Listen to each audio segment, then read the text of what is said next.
les permite escuchar las conferencias. Bien, tenemos personas que van viniendo.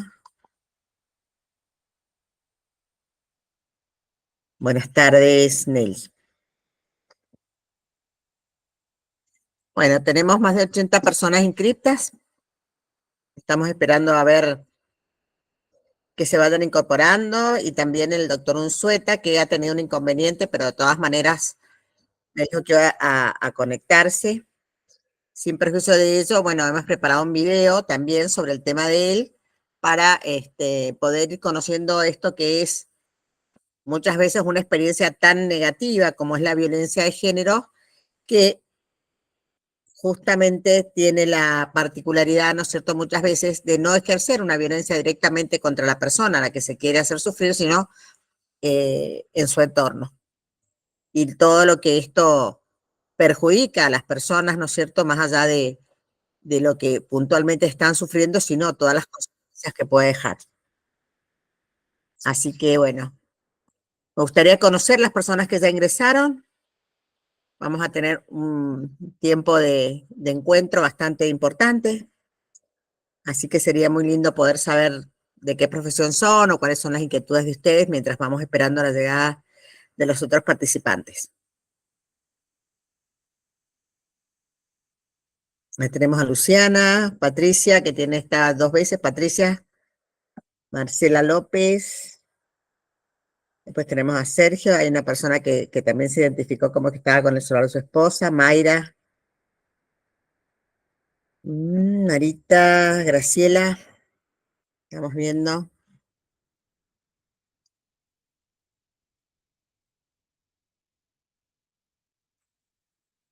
Bueno, vamos esperando 5 minutitos y ya comenzaríamos con el tema, y estamos esperando también que se conecte el profesor Unzueta de México, que de todas maneras ya hemos tenido con él varios encuentros, por suerte, en los que ha podido compartir sus conocimientos de la psicología, y sobre todo, ¿no es cierto?, una persona que está muy consustanciada con lo que es el trabajo a través de los protocolos, como ya lo hemos observado en otros cursos que hemos dado, y también, ¿no es cierto?, programas para ayudar a que las personas, y ese es el objetivo de este curso, puedan llegar a incluirse, a integrarse, porque muchas veces este sufrimiento hace que no tengan esa posibilidad, ¿no es cierto?, de poder tener una vida normal con el ejercicio de todos sus derechos, que es un poco de lo que vamos a hablar ahora al principio de la tarde.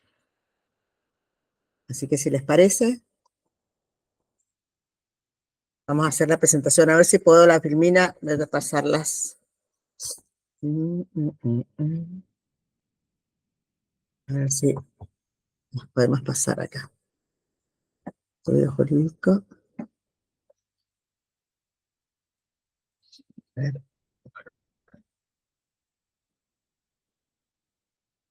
Admitir. Bien. Seguimos admitiendo.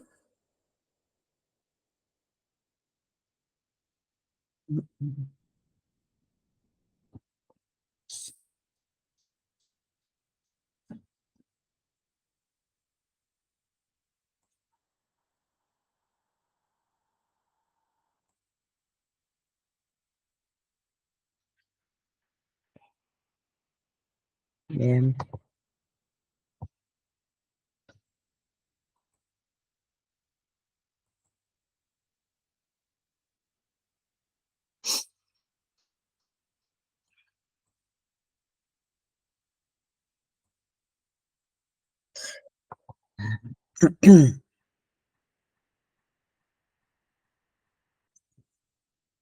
Ahí está el doctor Unzueta. Doctor, ¿cómo le va? Creo que está ahí. Bueno, yo no quiero demorarlo. Habíamos quedado que si usted podía conectarse, bueno, empezaríamos con su aporte.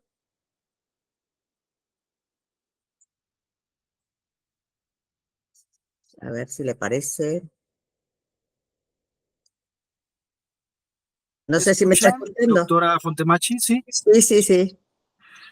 Bueno, antes que nada quisiera ofrecerles una disculpa. Lamentablemente estoy en espera de la revisión de unos dictámenes periciales en materia de psicología a 2 horas y media de mi domicilio. Me estoy conectando, como ven, desde mi vehículo. Tenemos el cierre de investigación complementaria el jueves. Y la única prueba de defensa en este asunto es precisamente el dictamen pericial en psicología, dado que es un delito de realización oculta. Y bueno, las pruebas que tenemos que revisar, nos van a dar acceso, se supone, desde las 10 de la mañana. No he podido regresar a mi domicilio, pero bueno, voy a tratar de compartirles la mayor cantidad de información posible en relación a este tema tan importante, que es el tema de la violencia vicaria. La realidad es que si bien la doctora Bácaro desde hace ya quizá un poco más de una década conceptualiza o define esta forma de violencia, por lo menos en México hace apenas un par de años que se tipifica ya como una conducta antijurídica. Incluso todavía no está incorporada en el Código Penal para las diferentes entidades ni en el Código Penal Federal, al menos aquí en México, y más bien se han hecho algunas iniciativas de ley en las que se incorpora este concepto de la violencia vicaria a la Ley General de Acceso de las Mujeres a una Vida Libre de Violencia. Se incorpora expresamente en el artículo 6º, en la fracción 6ª, y se definen los diferentes tipos o las diferentes conductas que son consideradas como violencia vicaria o violencia por interpósita persona. Esta definición de violencia vicaria en realidad está tomando por víctima expresamente a las mujeres, madres de niñas, niños y adolescentes que son instrumentalizados, particularmente desde la definición que encontramos en esta ley general, particularmente por el progenitor varón. Y precisamente hace quizá un par de semanas presentamos a través de un grupo de trabajo y a través de un grupo parlamentario una iniciativa de ley precisamente para llevar la violencia vicaria de la Ley General de Acceso de las Mujeres a una Vida Libre de Violencia al Código Penal para las diferentes entidades. ¿Por qué consideramos esto necesario? E incluso si tenemos esta oportunidad, yo me comprometo a grabarles el video con la presentación completa y hacérselos llegar, porque hay aspectos muy importantes que tenemos que abordar. Por ejemplo, ya hay otras formas de violencia, otros conceptos que están relacionados con la violencia vicaria o con esta definición de la violencia vicaria y que no están tomándose realmente en cuenta. En México ha habido mucha controversia respecto a en qué ley está incorporado este concepto. Incluso la Comisión Nacional de Derechos Humanos hace algunos meses, recientemente, sería finales del año pasado, armó unas mesas de debate en relación al llamado síndrome de alienación parental o la alienación parental y la violencia vicaria. También se ha abierto la discusión respecto a si la violencia vicaria debe tipificarse como una forma de violencia de manera general o una forma de violencia de género, una forma de violencia que exclusivamente se comete en agravio de las mujeres y exclusivamente puede ser cometida por varones. Y precisamente a finales del año pasado, alrededor del mes, creo que fue en el mes de octubre, tuvimos un congreso, el primer Congreso Nacional de Psicología Jurídica y Forense con el Poder Judicial aquí en el Estado de México, y debatíamos precisamente sobre estos temas, sobre quién es la víctima directa o quién es la persona más afectada con este tipo de conductas. La realidad es que algunas conductas que no se materializan, pues la persona afectada es el progenitor que a lo mejor recibe la amenaza de que le van a quitar a sus hijos, de que le van a hacer daño a los hijos, si no cede a los caprichos de su contraparte o de la persona que ejerce esta forma de violencia. Pero la realidad es que, por ejemplo, con alguno de los supuestos que menciona la ley general, que se los doy a conocer de manera muy general, por ejemplo, las conductas que están tipificadas en esta Ley General de Acceso de las Mujeres a una Vida Libre de Violencia, se habla, por ejemplo, de amenazar a la madre, expresamente a la madre, con causar daño a hijas e hijos. Amenazar a la madre o a la mujer con ocultar, retener o sustraer a hijas e hijos fuera de su domicilio o fuera de su lugar habitual de residencia. El utilizar a hijas o hijos para obtener información respecto de la madre. Y bueno, por ejemplo, estas conductas en realidad, la discusión es que no son exclusivamente perpetradas por varones en agravio de mujeres. Hoy sabemos incluso que pues en atención al reconocimiento y respeto por los derechos humanos y de la identidad de las personas, pues las familias ya no están estrictamente conformadas por un hombre y una mujer. Y los roles que jugábamos hace un par de décadas no son los mismos roles que jugamos los hombres y las mujeres hoy día. Efectivamente, hemos transitado hacia un contexto de un poco más de equidad. Por supuesto, hace falta trabajar en muchos aspectos, pero en realidad, por ejemplo, esta conducta específica de utilizar a hijas y o hijos para obtener información respecto de la madre, si lo, por lo menos compartiendo un poco de mi experiencia profesional, yo diría que es una conducta que indistintamente ejercen hombres y mujeres, sin a lo mejor entrar en detalle de quién realiza más o quién realiza menos este tipo de conductas. La realidad es que sea el hombre o la mujer quien la ejerce, o sea el hombre o la mujer quien recibe esta forma de violencia, provoca una afectación. Por ejemplo, en el caso de promover, incitar o fomentar actos de violencia física de hijas o hijos en contra de la madre, también he trabajado en casos en los que efectivamente hay niños, niñas, incluso adolescentes, que debido a la interferencia de un tercero, que muchas veces es el padre, muchas veces es la madre, ejercen conductas de violencia física en contra de sus progenitores, en contra de sus abuelos, en contra de familiares. Otro supuesto es precisamente promover, incitar o fomentar actos de violencia psicológica que descalifiquen a la figura materna, afectando el vínculo materno-filial. La realidad es que indistintamente hombres y mujeres llegan a instrumentalizar a los hijos para ejercer violencia por interpósita persona a través de los hijos en contra de su expareja, sea hombre o sea mujer. Y aquí lo importante de destacar es que si solamente está tipificada esta conducta atendiendo a un sesgo de género, porque lo es un sesgo de género, no podemos negar que quienes han interactuado en el contexto, en el ámbito judicial, en materia familiar, pues sabemos que es muy común que padres y madres suelan incidir o influir psicológicamente en los hijos para generar sentimientos de odio, miedo, rechazo hacia alguno de los progenitores, incluso integrantes de la familia ampliada. Y es también común que se den muchos casos de sustracción, no solamente en el grado de amenaza, que se consume la sustracción y por supuesto, sea quien sea el generador, sea quien sea la persona receptora de la violencia, esto genera una afectación. Precisamente de ahí deviene el hecho de que no existe como tal, por lo menos en México, un protocolo avalado a nivel nacional para actuar en este tipo de casos. Existen protocolos para poder intervenir de manera genérica. Por ejemplo, la Suprema Corte de Justicia publicó hace algunos años el protocolo para juzgar con perspectiva de género. En 2012, la primera publicación o la primera edición del protocolo para juzgar con perspectiva de infancia y adolescencia, la segunda edición de este protocolo en 2014, cuando todavía no se conocía este concepto de la violencia vicaria. En aquel entonces, estas mismas conductas en estos protocolos estaban reconocidas como violencia psicológica, violencia física o violencia familiar en sus diferentes modalidades, que por supuesto hay lagunas, hay grietas todavía en nuestras leyes, por lo menos en México, que no permiten visibilizar muchas de las formas de violencia. Y las tipificaciones jurídicas que actualmente están vigentes, por ejemplo, la violencia familiar está tipificada jurídicamente en el Código Penal para el Estado de México. Sin embargo, no están plenamente descritas o concretamente descritas las conductas. Y muchas veces ni la representación social logra argumentar lo suficiente para poder acreditar plenamente la conducta ilícita, así como la responsabilidad, y muchas veces incluso el impartidor de justicia no tiene elementos concretos para poder identificar que efectivamente determinadas conductas se encuadran dentro de este tipo penal de la violencia familiar.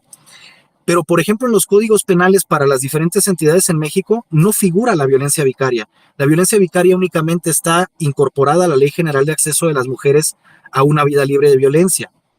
Tenemos también, por ejemplo, en México el protocolo para juzgar con perspectiva de infancia y adolescencia. Y en este protocolo, pues algunas de las conductas que se dan a conocer como formas de violencia contra niñas, niños y adolescentes encuadran en este tipo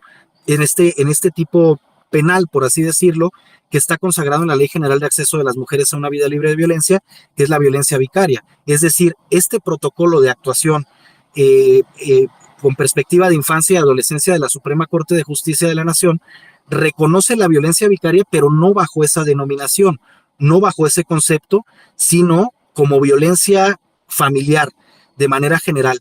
Y lo establece y la consagra como una forma de violencia que pueden ejercer tanto los progenitores varones como las mujeres, las madres de estos niños. Precisamente en esa iniciativa de ley que promovimos hace un par de semanas, lo que buscábamos con este grupo de trabajo es que se legisle y que este concepto de la violencia vicaria se lleve a los códigos penales y se le quite únicamente el sesgo de género. ¿Para qué? Para que cualquier ser humano que sea víctima de este tipo de violencia pueda acceder a la justicia. Y dentro de las propuestas, porque en realidad precisamente notábamos que no hay como tal un protocolo de actuación, dado que apenas empieza a regularse este concepto, el año pasado toma mayor auge y se aprueba la iniciativa de ley que reforma o que modifica y agrega este concepto al artículo 6 de la Ley General de Acceso de las Mujeres a una Vida Libre de Violencia, pues precisamente tratábamos de proponer un sistema de prevención, un modelo de prevención y un modelo también de consecuencias, por supuesto, para aquellas personas que incurran en este tipo de conductas.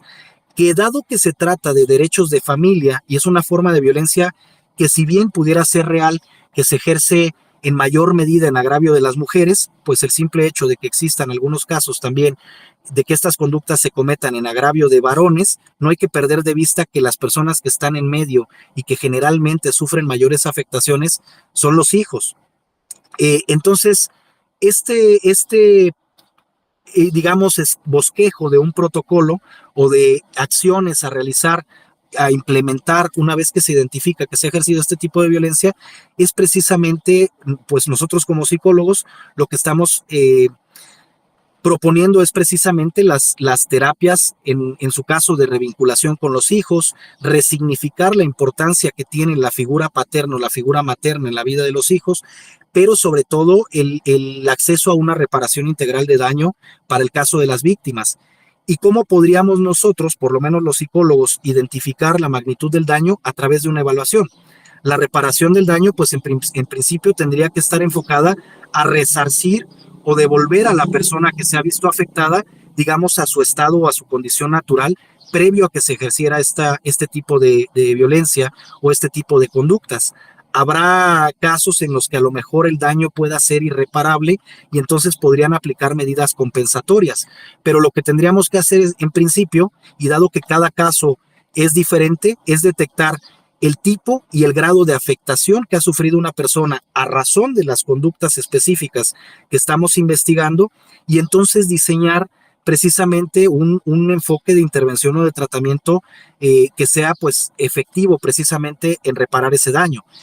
Pero por lo pronto lo que nosotros detectamos como un elemento de vulnerabilidad es precisamente que se incorpora como una forma de violencia que únicamente puede configurarse cuando quien la realiza esta conducta es un varón y cuando quien la recibe es una mujer.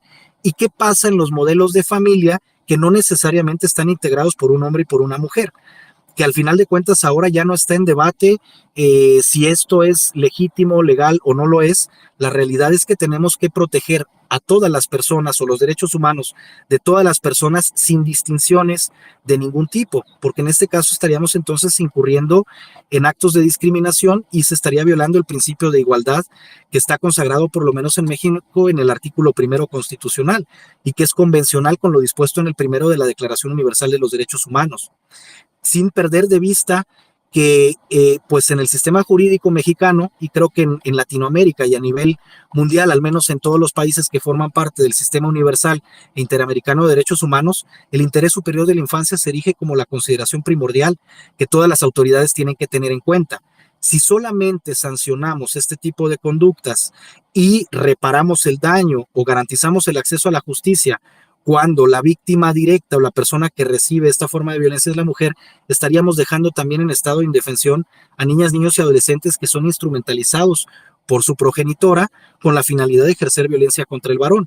yo les compartía que de la práctica profesional, tengo ya muchos años de ser perito en psicología, trabajo en materia familiar como en materia penal. La realidad es que he encontrado casos en los que es la madre quien ejerce esta violencia y casos también muchos en los que es el padre quien ejerce esta violencia.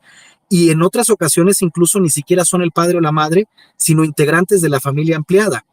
Eh, un asunto en particular, precisamente que está todavía en proceso de desahogarse el dictamen pericial, por determinadas situaciones, los progenitores de una adolescente pues empiezan a tener ciertas conductas negligentes para con su hija.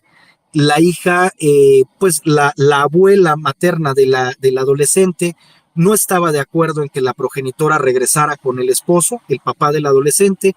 Esto desata como una lucha de poderes entre el padre del adolescente y la abuela materna, y resulta ser que a razón de que la adolescente mostró algunas conductas de riesgo, los padres, el papá y la mamá, pues realizan actos correctivos que no son habituales, realizan ciertos actos correctivos. La abuela pues empieza a entrometerse un poco en esto, sustrae a la adolescente, se la lleva con ella, no permite a los progenitores ver a la adolescente, la tiene retenida durante algún tiempo, ellos no accionan, no solicitan la reincorporación de su hija al domicilio, de alguna manera consienten que la hija esté con la abuela un tiempo, hasta que de pronto la abuela presenta una denuncia penal por corrupción de menores en contra del papá y de la mamá de esta muchacha. Presenta una denuncia por corrupción de menores y creo que esta persona, ni la adolescente ni la abuela, habían dimensionado las consecuencias legales de esta denuncia, que ahora prácticamente están la abuela y su propia hija, la madre del adolescente, en una conciliación que ya no saben cómo arreglar el problema, porque hubo una exageración de esta situación y hubo una retención en la que la abuela le dijo: ¿quieres quedarte a vivir conmigo? Para quedarte a vivir conmigo, pues tú tienes que decir esto y esto y esto. El punto es que ahora los padres del adolescente están privados de la libertad, posiblemente vayan a enfrentar pues un proceso por lo pronto desgastante, y ya la propia adolescente y la abuela no saben cómo salir del problema.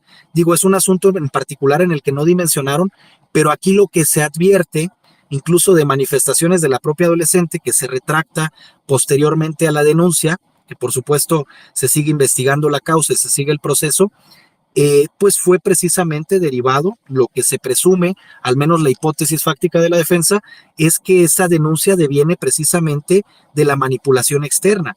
Y aquí la interferencia está siendo ocasionada por una persona integrante de la familia ampliada, pero no necesariamente es el papá o es la mamá. Entonces creo que a esta definición de violencia vicaria, al menos la que tenemos en México, hace falta revisarla, hace falta eliminar el sesgo de género e incorporarla de la manera debida al Código Penal y no necesariamente a la Ley General de Acceso de las Mujeres a una Vida Libre de Violencia.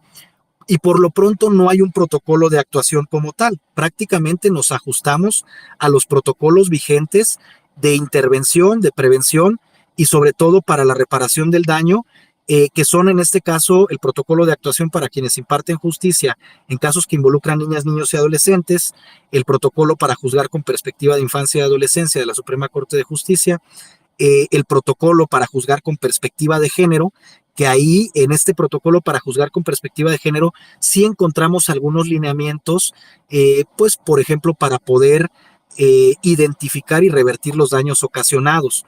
Si ustedes me lo permiten, digo, por cuestiones sobre todo el contexto en el que me encuentro, que no les puedo compartir a lo mejor una presentación, y sobre todo también que pido nuevamente disculpas, a las 6 de la tarde esta persona se retira y me urge muchísimo que no nos vayan a cerrar la investigación complementaria porque se queda en total indefensión esta persona, pero si ustedes me lo permiten, para no quitarles nuevamente el tiempo, yo videograbaría la presentación. Perfecto, se la comparto a la doctora. Si tuvieran alguna pregunta de momento. Sí, si hay alguna pregunta, ya hacían una pregunta de un abogado, preguntaba a una de las personas nada más. A ver, vamos a ver, acá dice, y cuando la violencia parte de abogados que consideran que ganar el caso, ¿no es cierto?, está por encima de cualquier otro derecho de niños, niñas y adolescentes. A ver, no Por comprendí muy ejemplo, bien la el pregunta. abogado, o sea, los abogados, como que muchas veces sucede en los juzgados o en algunas situaciones, que el abogado no tiene una especialización en infancia y está luchando por el derecho del adulto que le Claro, paga y no del derecho del niño. Entonces también es una violencia de una tercera persona hacia niños y niñas por una cuestión económica sería. O sea, que gane esta persona claro. aunque no sea la mejor para el niño o niña. Y muchas veces en los juzgados, por ejemplo, de familia, se habla del interés superior de la infancia. Todo mundo habla del interés superior de la infancia, pero a veces no se aterriza realmente qué significa este interés superior de la infancia. Ambos progenitores que están debatiéndose la guardia y custodia de los hijos, pues supuestamente realizan una serie de promociones encaminadas a proteger el interés superior de sus hijas e hijos. Pero la realidad es que si analizamos de fondo, muchas veces ambos progenitores pierden de vista el interés superior de sus hijas e hijos y persiguen sus propios intereses. Ahora hay que tener mucho cuidado con estas conductas específicas que configuran la violencia vicaria, porque, por ejemplo, pues a veces, ¿cómo se demuestran las amenazas? Estamos llegando al punto en que únicamente con el dicho de quien se presume víctima es suficiente para imponer una sanción que, Sí, sí, sí. que repercute en la esfera jurídica de los hijos. La privación de la libertad del padre o de la madre, cuando el hijo ha sido instrumentalizado precisamente para meter a esta persona a la cárcel, también va a afectarle obviamente al niño o a la niña y posteriormente incluso puede generar consecuencias a mediano y largo plazo cuando tome conciencia de que a razón de su declaración, porque otra de las conductas que la ley reconoce como parte de la violencia vicaria es incentivar las falsas denuncias en contra de la madre particularmente, pero ya hay un observatorio de falsas denuncias y pues tanto se presentan falsas denuncias contra la madre o contra el padre y que están motivadas precisamente por intereses relacionados a controversias de orden familiar. Muchas causas penales, muchas denuncias por violencia familiar, por delitos sexuales cometidos dentro del ámbito familiar, son denuncias falsas que realmente están motivadas por intereses que están relacionados a una causa familiar, a una controversia por la guardia y custodia de los hijos, o el régimen de convivencia, a veces venganzas contra el padre, contra la madre, contra los abuelos, que pues motivan precisamente como una manera casi casi en automático de allegarse de la guardia y custodia, precisamente se realizan estas denuncias falsas. Y de eso les voy a hablar ya más detalladamente en la Bueno, ya presentación. nos va a filmar un video. Bueno, yo lo quiero desocupar ahora. Vamos a seguir conversando porque bueno, también vamos a escuchar a la doctora Baccaro. Tengo un video para que justamente, como usted bien dice, es una de las personas más destacadas en cuanto a este tema desde lo teórico.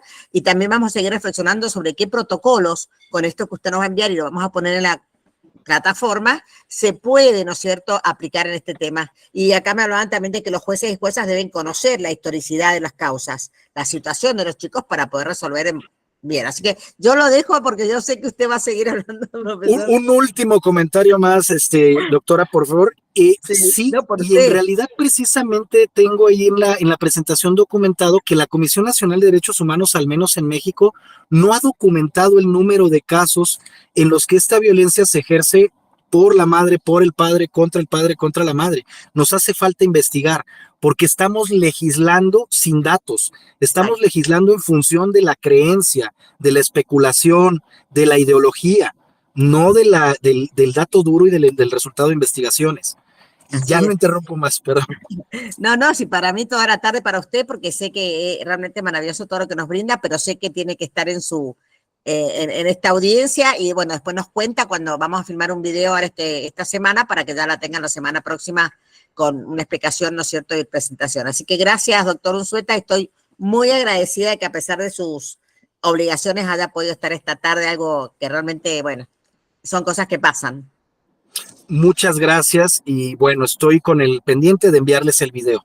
Perfecto. Bueno, muchas gracias. Ahora vamos a seguir entonces y le agradezco y vamos a seguir conversando. No lo vamos a dejar en paz al profesor. Gracias. Bueno, buenas tardes, ahí le están saludando. Gracias. Buenas Bueno, tardes, muchas gracias a bárbaro, todos. que esté muy bien y que después nos cuenta cómo le fue en la audiencia. Ojalá que todo esté bien. Claro que sí, muchas gracias. Gracias por su compromiso, gracias. Bueno, vamos a proseguir entonces. Ahí están, bueno, para aquellas personas que ingresaron, bueno, hicimos precisamente una abrupta, digamos, participación del docente de esta tarde, porque ha tenido un tema de, como es perito forense, justamente una audiencia que se atrasó, como sucede a veces, y entonces, bueno, nos ha dado su primera acercación, o sea, su primer aporte a lo que es la violencia vicaria. Yo voy a hablar ahora un poco de lo que se propone este curso y de lo que es la dignidad de niños, niñas y adolescentes, y vamos a ver luego un video de la profesora Vaccaro, española, que ha sido una de las primeras que nos habla de la violencia vicaria. Y uno de los compromisos que tenemos también, ¿no es cierto?, como participantes del curso, a mí siempre me gusta que participen de manera, digamos, activa, ¿sí?, que podamos precisamente conversar sobre estos protocolos, ahí la veo también a Carla, bueno, que distintos países por ahí también nos han pasado, yo se los voy a poner en la plataforma, para ver si podemos tener realmente qué es lo que interesa en este curso, por qué hemos generado este curso desde la Fundación, desde la AMPIONAF, para que Latinoamérica, bueno, unida, pueda reflexionar sobre los momentos y los temas en que los niños, niñas o adolescentes sufren mayores vulneraciones. Justamente hemos hecho, y uno de los precongresos que se hizo el primero y el segundo hablaban de la dignidad, y por eso es un tema que yo reitero, repito, porque creo que realmente vamos a respetar la dignidad de las personas si respetamos y tenemos protocolos adecuados a las situaciones concretas que se les presentan en su vida y que vulneran sus derechos.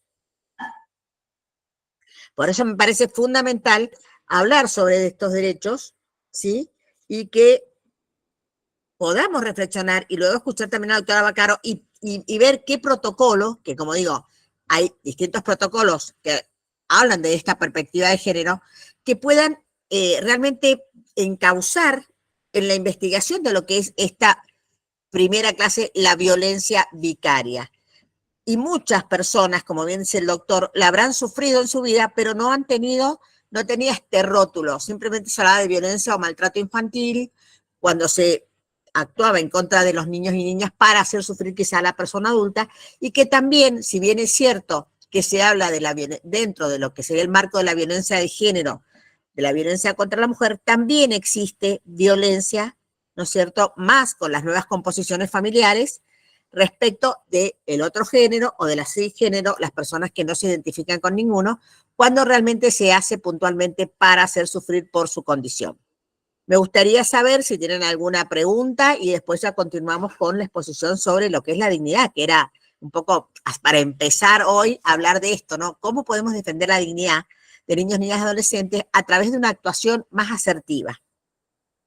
¿Alguna pregunta, alguna contribución, algún aporte? Sergio, que veo ahí. Mayra, Xiomara. ¿Cómo está Xiomara? Bueno. Patricia, Vilma, mi querida amiga de Colombia, de Barranquilla, Carolina, Juliana, si tienen algún aporte, Maximiliano, que dice Reynoso. Sí, Vilma, te escuchamos. Un abrazo, mi querida doctora, y a todo este equipo maravilloso. Voy a pasar al correo de la doctora y de la AMPIONAF las últimas sentencias sobre violencia vicaria novedosísimas por la Corte Constitucional Colombiana, que al fin asume el concepto como una forma más de violencia de género y contra la mujer. Inicialmente así se ha planteado en los casos en que ha quedado clarificado el tema de la violencia vicaria. Entonces son sentencias supremamente pedagógicas que sé que al grupo les puede servir. Con mucho gusto lo voy a pasar a la doctora. La verdad que es muy, muy agradecida, Vilma, porque todo esto, como bien les comentaba, y esto ya queda grabado para las personas que ahora no pudieron estar esta tarde, queda grabado y queda también subido todo el material que me mandé de los distintos países para ir estudiando. ¿Cómo hemos organizado este curso? Bueno, ustedes todos y cada uno tienen un programa, que es lo que nosotros difundimos. Justamente ahora se ha agregado un nuevo módulo sobre suicidio, ¿no? Que también es un tema, el suicidio adolescente, que nos preocupa mucho y que muchas veces también sucede que no existe, o sea, o no sabemos cómo actuar ante estas determinadas situaciones. Entonces, vamos a ir agregando también temas a los que ya tenemos, y no se asusten porque no son muchos más, pero aquellas personas que les interese justamente lo pueden escuchar. Ustedes saben que este curso es gratuito, lo hacemos desde la Fundación, con el apoyo también de la Universidad de la Concagua y de la Alampionaf, y que solamente aquellos que quieran un certificado tienen que escribir y es un pequeño monto para precisamente pagar el diseño y justamente poder seguir trabajando en este tipo de capacitaciones para todas las personas que están interesadas en mejorar la vida de aquellos que más sufren.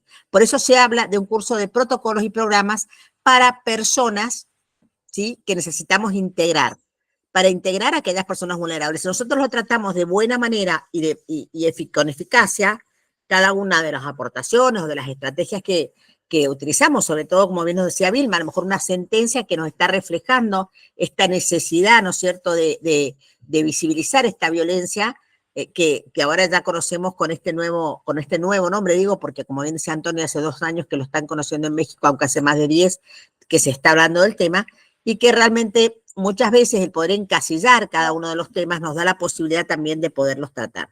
Ahí veo que me está pasando digamos, las sentencias. Entonces, dentro de lo que teníamos planeado también para ver esta tarde, ¿no es cierto? Y después veremos, como decía, el video de la doctora Baccaro, tenemos que hay muchas situaciones en las cuales se vulnera la dignidad de los niños, niñas y adolescentes y de las personas vulnerables. No hablamos ni de mujer ni de varón, por su edad, ¿sí?, por su especial situación de vulnerabilidad. Ahora sabemos que hay muchas personas bajo el índice, ¿no es cierto?, de indigencia, incluso eso también provoca muchas veces conflictos y violencias familiares y situaciones de maltrato o de abuso. Justamente por esta desprotección que muchas veces tienen y no haber programas eficaces. Entonces, es importante entender qué es lo que es la dignidad o qué podemos decir que es la dignidad de las personas, y justamente esto es lo que queremos proteger.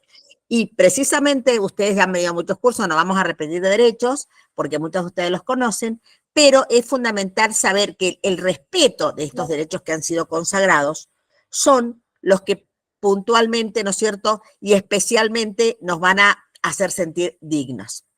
Entonces, cuando nosotros ponemos toda nuestra parte para cubrir las necesidades, tanto afectivas, materiales, espirituales, de las personas, los vamos a estar tratando precisamente protegiendo su dignidad.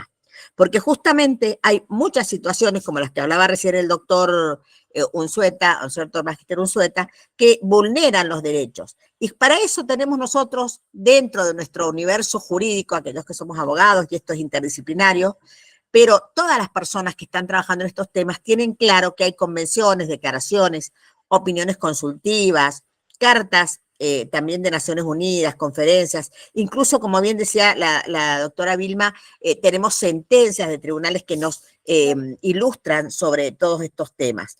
Por eso es fundamental aplicar estos principios dentro de cualquier programa o protocolo que nosotros queramos utilizar, ¿sí?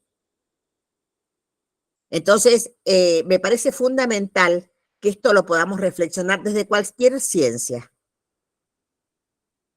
desde cualquiera de las profesiones. Reflexionar sobre estos derechos, sobre este corpus iuris, y este año, como yo también les he venido repitiendo, tenemos, ¿no es cierto?, los 100 años de que se declararon los derechos de niños, niñas y adolescentes. Entonces, nosotros tenemos leyes, hemos ratificado normas, y hay muchos instrumentos relevantes que conocemos. Y sentencias de tribunales como la Corte Constitucional, ¿no es cierto?, y también de la Corte Interamericana de Derechos Humanos, como también informes de la Comisión. O sea, tenemos muchísima norma que nos dice cómo debemos trabajar en cada uno de los temas que vamos a tratar en este curso.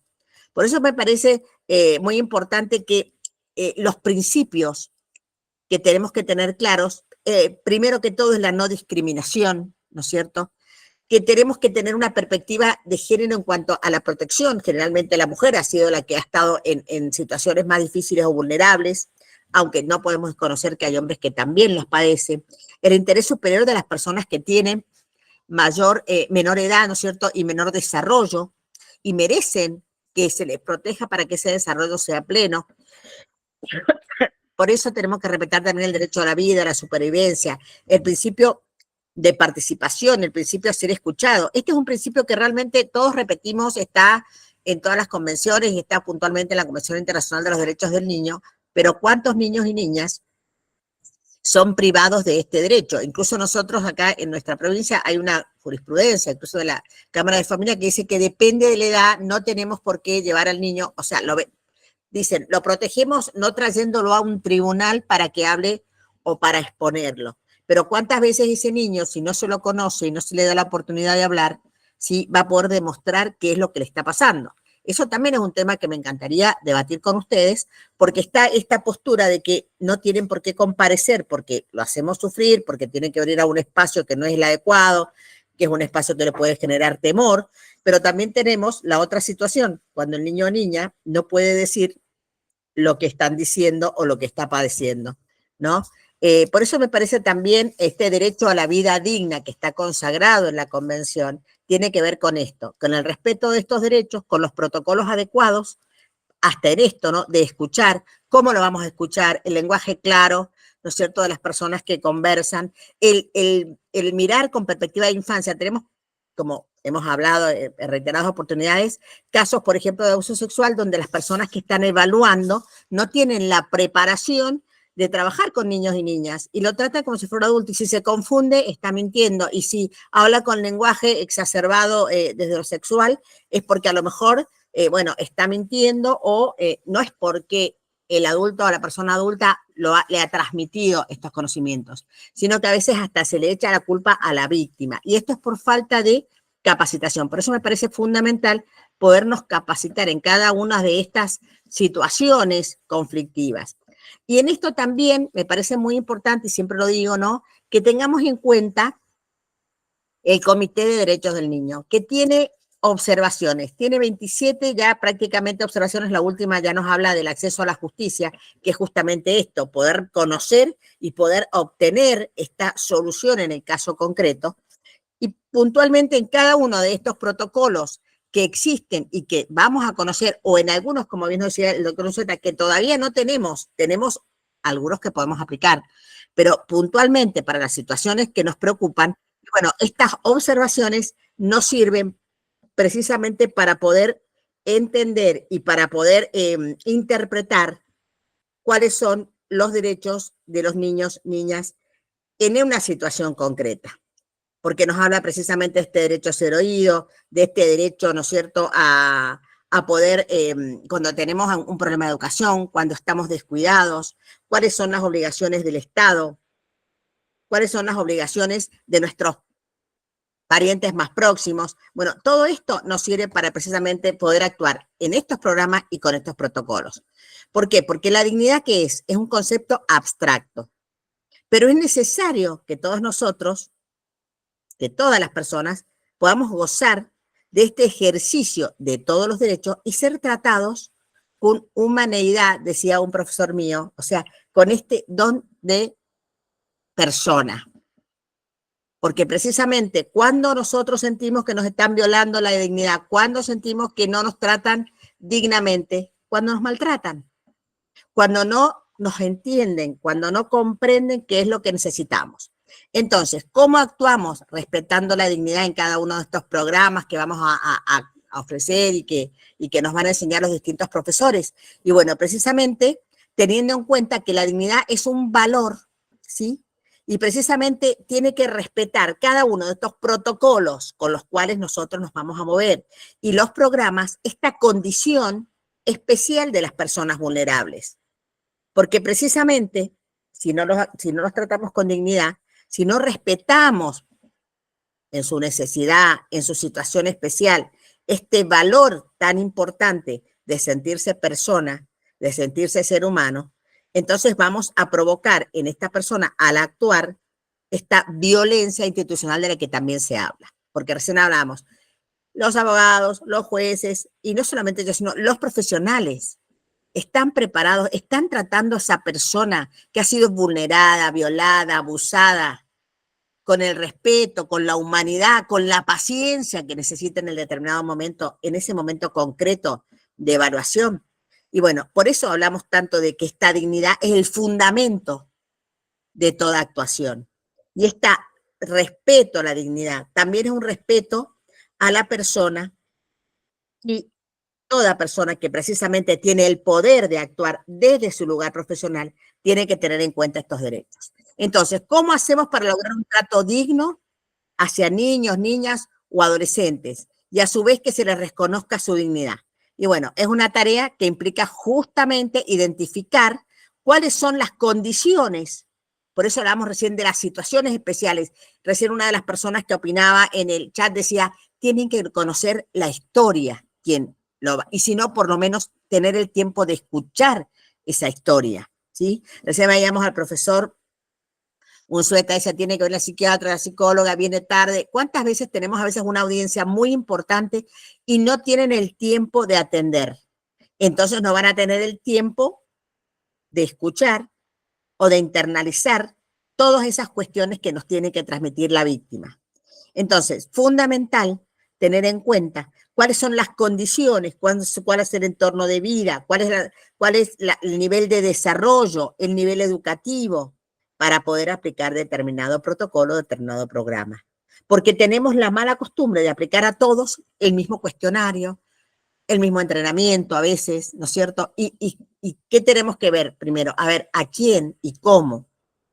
Allí, bueno, todos ustedes tienen, por supuesto, esto es una conversación, una charla en la cual tenemos el deber, ¿no es cierto?, de decir lo que pensamos, de disentir también, pero darnos cuenta de que hay muchas situaciones de abandono, de desnutrición, de abuso, de violencia, en los cuales no se está respetando la dignidad de esa persona.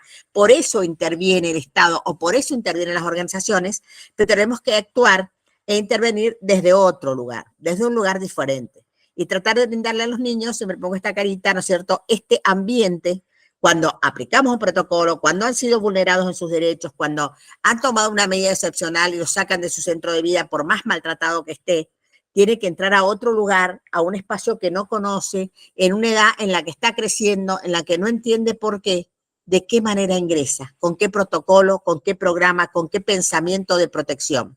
Entonces, es fundamental tener en cuenta las situaciones en las cuales se pueden violentar la dignidad de las personas y por eso hemos puesto puntualmente en este curso situaciones concretas sobre las que vamos a trabajar. Y justamente tener en cuenta que toda persona necesita estabilidad, necesita respeto, necesita bienestar, necesita que se lo entienda, que se lo escuche y que se le pueda dar esto que necesita, ¿no? Para lograr este bienestar, estabilidad, este desarrollo y este sentimiento que muchas veces también de permanencia. O sea, que van a tener esta ayuda y que van a tener esta respuesta de los organismos que lo tienen que dar. ¿Y quién es el responsable? Y el responsable, puntualmente, es el Estado, que es el que tiene que brindar esta protección e implementar estos programas y estos protocolos para una mejor, respeto de la dignidad de vida de todas las personas. Entonces, fundamental, cada programa o cada protocolo, el tema de la escucha y de la inmediatez entre los órganos que intervienen.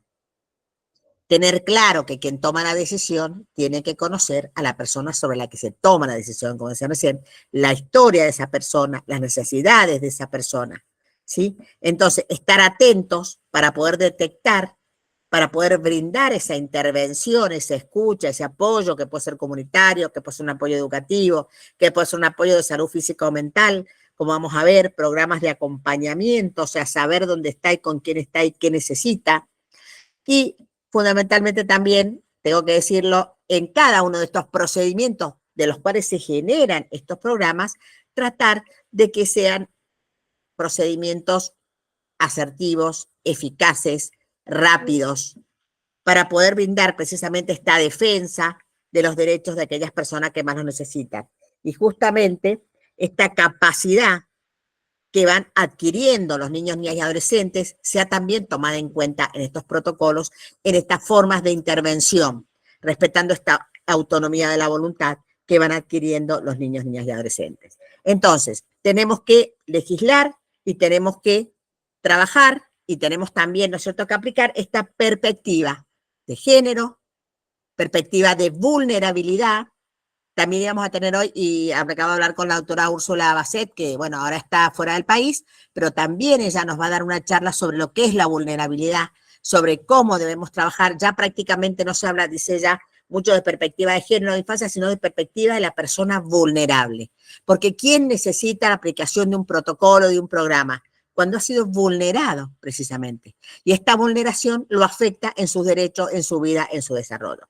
Por eso hemos programado para hoy y para estos días que continuamos, ¿no es cierto?, hablar de esta dignidad en cada uno de los programas. Entonces, acá yo siempre, bueno, traigo algunas frases de Galeano, que siempre es un poeta latinoamericano que habla de estos temas de manera poética y muy asertiva, y él dice, ¿qué sería de nosotros sin la memoria de la dignidad? Y libre es el que es capaz todavía de elegir la defensa de su dignidad en un mundo donde, quieras o no, en algún momento tendrás que tomar partido entre los indignos y los indignados. Entonces, lo que él habla es que hay que elegir tratar a la persona, respetar la dignidad, ¿sí? Y puntualmente ser capaz de caminar sobre los propios convencimientos, sobre la forma que cada uno tiene de pensar, pero fundamentalmente tiene que tratar de que en este camino no solamente se respete su propia dignidad, sino respetar la dignidad de otros. Por eso nos hemos propuesto en este primer día, ¿no es cierto?, tratar, como habló, como les decía recién, por esta situación que ha tenido de trabajo el profesor, de la violencia vicaria y de las víctimas, y ver cómo él se puede intervenir, qué protocolo, si bien no hay un protocolo específico porque es un tema que se está empezando a tratar, sí tenemos protocolos que hablan sobre esta violencia y cómo podemos adaptarlos para entender, fundamentalmente entender lo que es la violencia vicaria.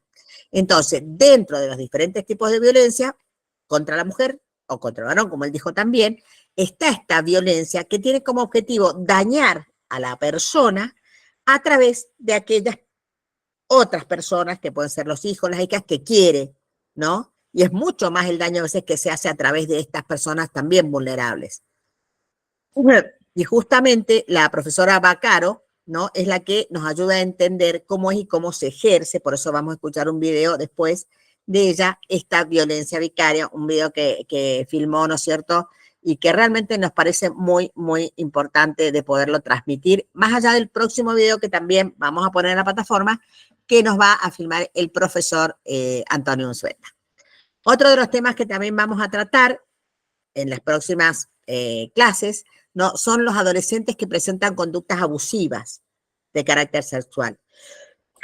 Estas conductas puntualmente también están lesionando el derecho de otras personas y los propios, porque aquel que abusa, y más siendo adolescente, es porque muchas veces también ha sufrido o ha padecido este tipo de conductas. Y justamente el doctor Osvaldo Vázquez, que es argentino, pero es reconocido, vive en Chile, en toda Latinoamérica, tiene un programa y justamente vamos a tener 2 días con él, 2 clases para que él nos pueda realmente desarrollar este programa de asistencia y de aportes a esta problemática. Igual vamos a ver el tema de la neurobiología del trauma, los protocolos de evaluación y programas de actuación. El doctor Harvey también, que ustedes por ahí conocen, y él es un neurobiólogo que ha trabajado mucho en estos temas, es de nacionalidad venezolana, pero luego vive en Nicaragua, creo, y ha desarrollado protocolos y programas para poder proteger de mejor manera a aquellas personas que han sido vulneradas en este sentido. También, relacionado con la violencia vicaria, vamos a ver desde España, con la doctora Mercedes Álvarez Seguí, un nuevo sistema de valoración de riesgo en violencia de género, ¿no?, que es muy importante poder valorar este riesgo. Y luego veremos en el ámbito de la justicia penal adolescente, saben ustedes que hemos hecho un encuentro latinoamericano donde se está trabajando por una ley especial e integral para adolescentes. Bueno, justamente programas que nos ayuden a integrar, porque justamente de eso se trata, de la integración de las personas que han sufrido o que sufren o que tienen una situación especial. También vamos a abordar el tema de los niños y niñas privados de medio familiar, cómo se está trabajando desde los equipos técnicos, cómo se está trabajando desde los distintos órganos de gobierno y también desde la justicia para poder llevar este respeto por sus derechos y la dignidad, porque el hecho de estar privados de medio familiar afecta la dignidad y todos sus derechos. También vamos a hablar de las adicciones al juego online, que es un tema que ya saben que, bueno, ha penetrado en América Latina, en Argentina, adolescentes de escuelas, están muchos de ellos jugando, ¿no?, en los recreos, está en la misma clase, cuando son menores de edad y está prohibido justamente el juego para menores de edad, bueno, como no se ve la cara y se está incentivando, incluso se está entregando en las puertas de los colegios folletos para incentivar el juego que es tan nocivo. Y como decía recién, también se van a ver protocolos de intervención respecto del suicidio adolescente, el estado de situación, las perspectivas del futuro, la construcción de resiliencia. Bueno, todos estos temas vamos a tratar de desarrollarlos de la mejor manera en este curso. Por lo tanto, yo, bueno, agradezco muchísimo que ustedes puedan haberse realmente integrado y vamos a ver si se puede escuchar el video. Vamos a tratar de que se escuche, ojalá que sea así, de la profesora Sonia Vaccaro. Antes que eso, bueno, estoy dispuesta a alguna pregunta del curso o de lo que ustedes consideren.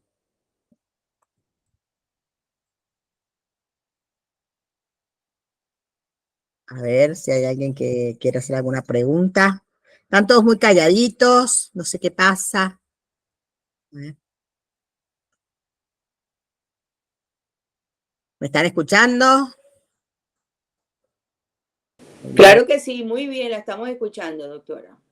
Bueno, Sí, bueno. doctora, buenas noches. Nos encanta escucharla. Bueno, Saludos Susana. desde Uruguay, se escucha excelente. Bueno, perfecto. Vamos a ver si podemos escuchar a la doctora Vaccaro. Ahí Xiomara levantó la mano, que es de Nicaragua, me decía. Sí, Xiomara. Buenas tardes, saludos a todos y a todas. Qué bueno estar con ustedes. Le agradezco al doctor Hardy que me hizo esta invitación.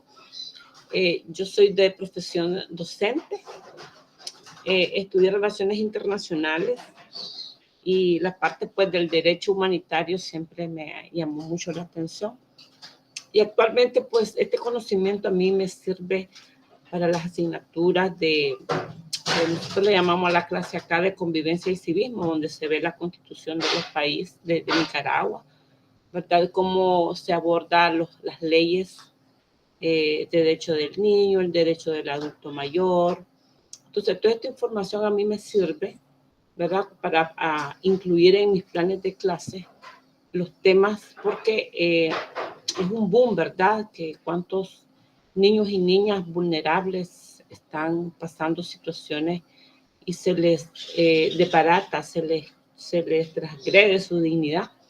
Y es bueno saber, ¿verdad?, los términos técnicos, pero principalmente los protocolos, ¿verdad? Y a seguir para que una vez las instituciones que estén con ellos, pues, los respeten, ¿verdad? Porque honestamente, pues en América Latina nosotros necesitamos continuar trabajando en el aspecto de los derechos humanos. Gracias. Así es. Así es. Muchísimas gracias, Xiomara. Ese es el objetivo realmente. ¿Alguien más levantó la mano? No, fui yo, disculpe. Bueno, fundamentalmente eso, como les decía, nosotros vamos a poner, tenemos una plataforma Moodle, que por eso también lo explico ahora, donde cada uno de ustedes, los que están inscriptos, ¿no es cierto? Yo les he mandado, todos han recibido muchos mails donde yo les he puesto la dirección y bueno. Ahora, mañana vamos a tratar de ver todas esas personas, ¿no es cierto?, las que han pedido, les va a llegar un mail donde van a tener la posibilidad de ingresar a la plataforma. Ese mail va a decir el número de usuario, que generalmente el usuario, lo que nosotros ponemos es el nombre de su mail. Ustedes tienen rsosa, arroba, el número de usuario va a ser rsosa. Y se les genera una contraseña. Esa contraseña ustedes la pueden cambiar. Aquellos que ya han hecho cursos con nosotros, tienen ya el ingreso, el curso anterior de Encuentro Latinoamericano, tienen ya un usuario y contraseña. Y con ese mismo usuario y contraseña van a poder ingresar a este curso. Una vez que habilitemos a todas las personas inscriptas, van a poder ingresar. ¿Y ahí qué van a encontrar? Y van a encontrar material de cada uno de los cursos, también material que ustedes quizá tengan, pero nosotros volvemos a ingresar. Y también, ¿no es cierto?, las conferencias o las charlas estas que estamos grabando de los días martes. ¿Les queda alguna duda? Vamos a tratar de presentar. ¿Les queda alguna duda? Vamos a ver si se puede. Ninguna. Yo ya capté todo. Bueno, perfecto. Vamos a ver acá a ver si se puede escuchar el video de la profesora mientras van conversando ustedes haciendo algunos aportes. A ver si estamos acá. No sé si me escuchan ustedes, me avisan si escuchan. Si escuchan, yo lo dejo y si no escuchan, me avisan y lo pongo. Sí se escucha, sí se escucha. Bueno, Sí se escucha, doctora.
perdón, ¿están escuchando?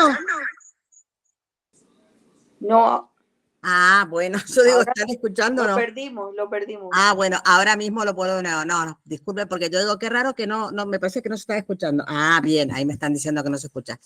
Vamos a ver si lo podemos hacer escuchar. A ver, un momentito de mis tecnologías acá. Vamos a ver, copiar.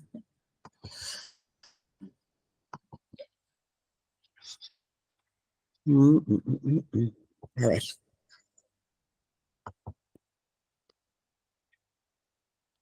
A ver si de ahí lo podemos escuchar. A ver si ahora.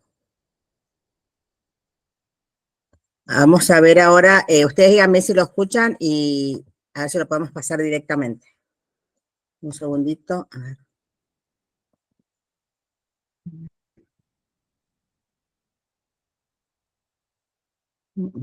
A ver. A ver. Vamos a ver si se puede compartir. Díganme si se escucha, por favor. Ahí ya se ve, pero no se escucha aún. A ver.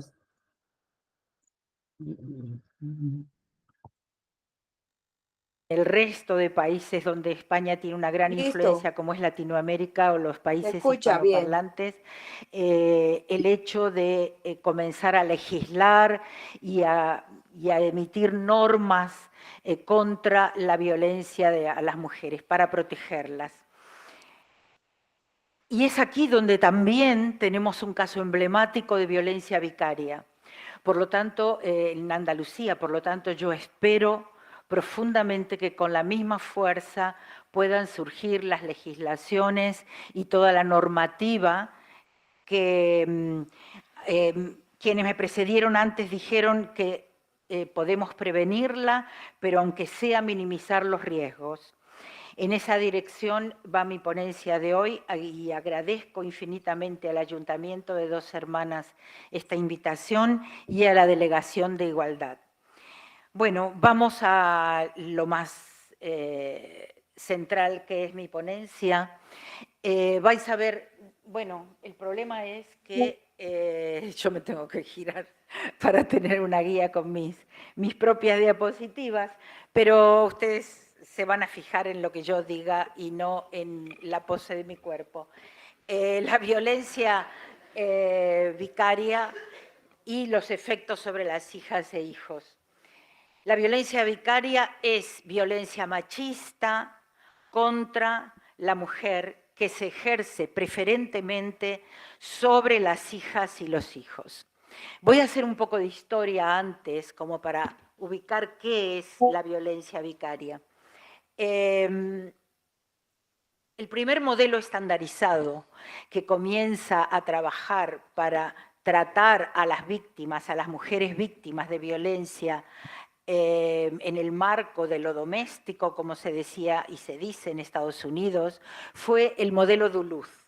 Allá a principios de los años 80, digo, es el primer modelo estandarizado que actualmente se utiliza en 26 países de todo el mundo. Este modelo tuvo una característica importantísima, que fue despatologizar la violencia que se ejercía contra las mujeres, porque hasta ese momento se decía que los hombres estaban locos, que era porque habían tenido un ataque de rabia, que no podían contener, que tenían un trastorno mental, etc. Este modelo toma los principios y los fundamentos del feminismo en ese momento y dice que en el centro de la violencia contra la mujer está el poder y el control. No voy a entrar a hablar del modelo, pero básicamente es lo que decía. Y el riesgo o los riesgos que en ese momento había para las hijas y los hijos eran estos que yo puse aquí. O sea, el daño psicológico, el riesgo de morir si estaban en brazos de la madre cuando la madre recibía la golpiza, o si se interponían para defender a la madre, etcétera. ¿Qué pasa? Como vemos y como ya se mencionó antes, estamos viendo solo la punta del iceberg. En ese momento se hablaba fundamentalmente de violencia contra la mujer, especialmente en la parte de la violencia física. Y en el mismo sentido se hablaba de la violencia contra hijas e hijos. Hasta ese momento también las hijas y los hijos eran considerados espectadores, nada más. Hoy en día, por suerte, ya hemos visto que vivir en un ambiente con violencia convierte automáticamente en víctimas directas también a las hijas y a los hijos. Años más tarde, en el año 2013, este mismo modelo Duluth elabora una nueva rueda que es como ellos resumen los avances en su teoría, que está en permanente revisión, y dice que existe y que surgen nuevas formas de violencia en el postdivorcio o en el marco en que una mujer comienza a plantear la separación a un hombre violento. Quiero que por favor quede clarísimo que voy a hablar todo el tiempo del binomio gramatical hombre violento, ¿sí? No tengo otra palabra para nombrar a estos individuos y temo que se confunda con la palabra hombre. Hombre creo que es otra cosa. Los hombres violentos son para mí una categoría diferente. Entonces, continúo y decía, esta nueva rueda o esta nueva definición que hace de nuevas violencias que surgen post-divorcio, como dice el modelo Duluth, tienen una característica fundamental, que utiliza a las hijas y a los hijos. O sea, con esto, para mí, es lo que corrobora además lo que yo había comenzado a denominar ya en el año 2012 como violencia vicaria. Luego voy a explicar por qué la denominé así. Pero quiero que vean, porque es muy gráfico, la rueda esta, que en la base de toda esa violencia está el sistema y las instituciones, sosteniendo la posibilidad de este tipo de violencia, que no solo ataca a las hijas y a los hijos de diversas formas, como ya se mencionó antes, no necesariamente en su forma extrema, que es el asesinato, sino que además lo puede hacer porque está sostenido por el sistema y las instituciones. ¿Por qué decimos que está sostenido por el sistema y las instituciones? Precisamente porque se permite a un hombre violento seguir el contacto con las hijas y los hijos, sin entender que ese delito no se puede disociar, porque un hombre violento es una persona que, si se ha comprobado que tiene cierto riesgo y cierta peligrosidad, lo tiene para todos, no lo puede tener solo para la mujer. Y muchísimo más con el agravante de que estamos hablando de criaturas vulnerables, como son las y los menores de edad. El modelo Duluth lo define muy bien, no dice violencia vicaria, pero se asemeja completamente al concepto que yo acuñé y el concepto teórico que desarrollé luego. Lo he denominado vicaria porque tomo vicario como adjetivo, que según el diccionario de la RAE significa que toma el lugar de otra persona o que la sustituye. Por eso es que lo he denominado violencia vicaria. El hombre violento, cuando comete violencia vicaria, toma a las hijas y a los hijos preferentemente, dije, porque es a quien continúa teniendo acceso y aparte porque son víctimas vulnerables sobre las cuales continúa ejerciendo poder y control. Y decía que precisamente con ellos tomados como objeto, continúa dañando a la madre. ¿Y por qué puede hacer esto? Porque él sabe perfectamente que durante todos los años que duró la relación con esa mujer, o durante todo el tiempo que duró, ella aguantó especialmente por las hijas y los hijos.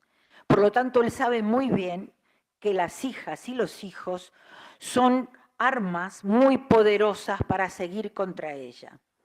El primer paso que le dice un hombre violento a una mujer para dañarla de forma vicaria es: te vas a arrepentir cuando ya le plantea el divorcio, ya verás lo que le pasa a las criaturas, te voy a quitar a los niños. Esa amenaza solamente tendría que darnos un estado de alarma tal que ahí tendríamos que poder impedir el contacto con esas niñas y esos niños. Sin embargo, se toma como algo dicho al paso, se ha normalizado lamentablemente, y voy a volver sobre este tema más adelante.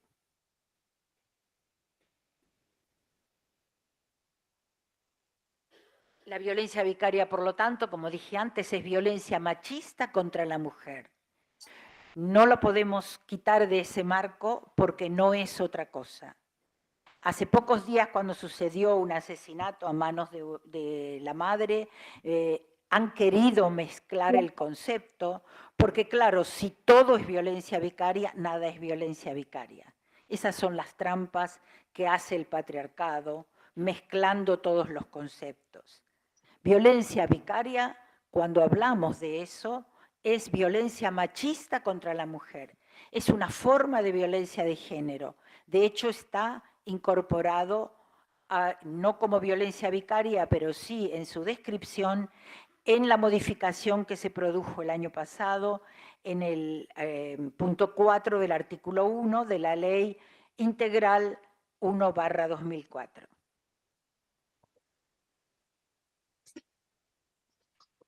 la violencia vicaria tiene formas en los medios de comunicación que lamentablemente nos muestran cómo se produce continuamente estos asesinatos, y en la última década la mayoría de los casos de violencia vicaria que hemos hecho el año pasado junto con la Asociación de Mujeres Psicología Feminista de Granada, por eso pongo el acento en esta región que es Andalucía, porque de verdad estamos trabajando mucho con este tema de violencia vicaria.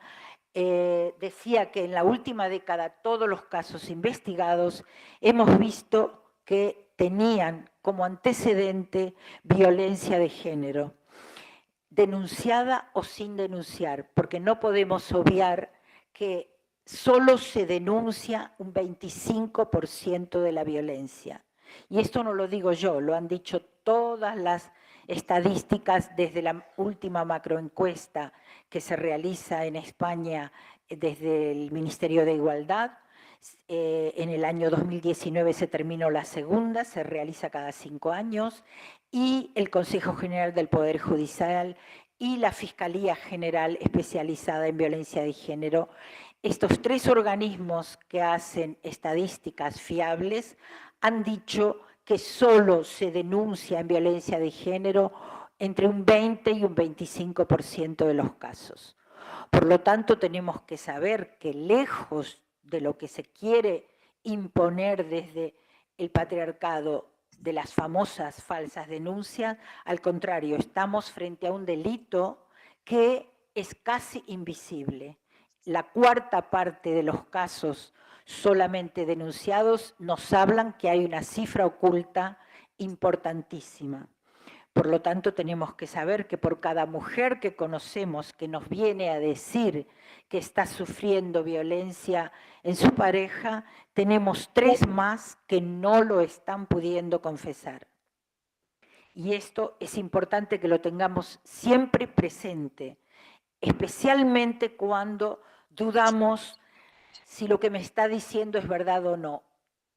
Sinceramente, créanme, es un trabajo y un esfuerzo grandísimo el que hace una mujer maltratada para salir y poner en palabras frente a alguien, y muchísimo más en la justicia, que está siendo maltratada. Hemos conocido casos emblemáticos como este que sucedió en Tenerife, y quiero contarlo porque especialmente este caso es un caso que marca un hito, porque se ha realizado la instrucción de forma tal que cuando la jueza comprobó que todo lo que había hecho este individuo para hacer desaparecer a sus hijas iba en dirección exclusiva a sumir a la madre en una búsqueda constante, porque él tiró los cuerpos a un cementerio de barcos en un sitio puntual donde es imposible encontrar absolutamente nada. No obstante, por suerte, entre comillas, entiendan lo que quiero decir, por favor, se rescató el cuerpo de una de ellas y así se pudo prever lo que había sucedido. Decía entonces que en la instrucción, al comprobarse que se había cometido este delito para ir contra la madre y sumirla en una búsqueda permanente y una incertidumbre total, la jueza pasó toda la instrucción al juzgado de violencia contra la mujer, dándole entonces la categoría de violencia vicaria. ¿Por qué? Porque la violencia vicaria, lo que siempre tenemos, al menos en el marco de la justicia, lo que siempre tenemos que encontrar es la concausalidad, que es para dañar a la madre, ¿sí? Así como la violencia de género la definimos, aquella violencia que sufren las mujeres por el hecho de ser mujeres, la violencia vicaria es la violencia que sufren las mujeres por el hecho de ser mujeres y porque un hombre violento las quiere dañar. Cuando se comprueban esos componentes, ahí podemos hablar de violencia vicaria. Y anteriormente precisamente se mencionó el maltrato a las criaturas. Toda violencia vicaria es maltrato infantil, sí, pero no todo el maltrato infantil es violencia vicaria, porque no todo el maltrato infantil está dirigido a dañar a la madre. El hombre violento es violento y daña porque daña y controla y ejerce poder y control, pero no necesariamente lo hace siempre con el fin de dañar a la madre exclusivamente. Por lo tanto, es importante que quede claro también esto. Decía que el 31 de diciembre del año pasado terminamos el primer estudio de casos que se realiza en toda España con referencia a la violencia vicaria extrema. Analizamos en ese marco 400 casos de asesinato de criaturas, precisamente analizando uno por uno a ver cuál de verdad correspondía a esos dos elementos que señalé antes, que tenían que ver con la violencia de género, para enmarcarlo en ese sitio, y con la intención de dañar a la mujer. Encontramos 51 asesinatos de criaturas desde el año 2000, que lo quisimos hacer así para ver también el tratamiento que se daba en la justicia antes de la sanción de la ley 2004 hasta el año 2021, perdón. ¿Qué vimos, entre otras cosas? Que estos asesinatos, incluso después de la sanción de la ley 1/2004 de medidas de protección integral contra la violencia a la mujer, fueron en aumento. ¿Qué nos dio esto como dato? Que a medida que se fue protegiendo a la mujer con leyes, con normativas, con medidas de protección, lamentablemente las criaturas quedaban desprotegidas. Esto es algo que tenemos que resaltar. En los expedientes que revisamos, las niñas y los niños eran invisibles, a pesar de ser las víctimas centrales, porque era a quien se había asesinado. Porque recuerdo que este es un estudio que estaba dirigido a ver el tratamiento y lo que había sucedido con violencia vicaria extrema, o sea, con resultado de asesinato o desaparición de las criaturas. E insisto con este dato, todas las medidas de protección cuando la mujer denunciaba fueron directamente a protegerla a ella y nada más. No se tomó ninguna medida de protección con las criaturas. Y esto es un dato que tal vez nos tenga que llevar a pensar un concepto que me parece muy importante, que es el binomio madre protectora, hijas e hijos. Y que no podemos soslayar porque es algo que en la violencia de género tenemos que tener en cuenta, que ser madre de hijas e hijos menores de edad con un hombre violento es un factor de vulnerabilidad agregado. ¿Por qué? Porque le deja a este individuo el poder sobre las hijas y los hijos que la justicia todavía, a pesar que ahora la ley lo permite, le cuesta muchísimo impedir el contacto. Por lo tanto, el binomio madre protectora, hijas e hijos, tenemos que saber que lo tenemos que proteger. No podemos ver a la mujer por un lado y a las hijas e hijos por el otro. La madre protectora precisamente surge como figura, además porque en todo ambiente bélico, y digo bélico en el sentido extenso de la palabra, los vínculos de protección se estrechan. Y lo que he visto lamentablemente, incluso entre colegas de profesión y en la mayoría de las instituciones, es que ese vínculo se patologiza. Y lamentablemente patologizando a través de nombrarlo como vínculo simbiótico, sobreprotección, y otros tipos de denominaciones, porque cada día me asombro más porque no sé de dónde salen ciertos neologismos, se pretende patologizar ese vínculo y lamentablemente cuando se lo rompe, incluso a veces cuando se separa de forma forzada a esa madre de esas criaturas, no se ve que se está dejando hipervulnerable a esa niña y a ese niño. ¿Qué quiero decir con esto? Que lamentablemente se lo está dejando expuesto al maltrato y a la violencia de un hombre violento, que no le va a costar absolutamente nada tomarlo como objeto y seguir utilizándolo contra la madre.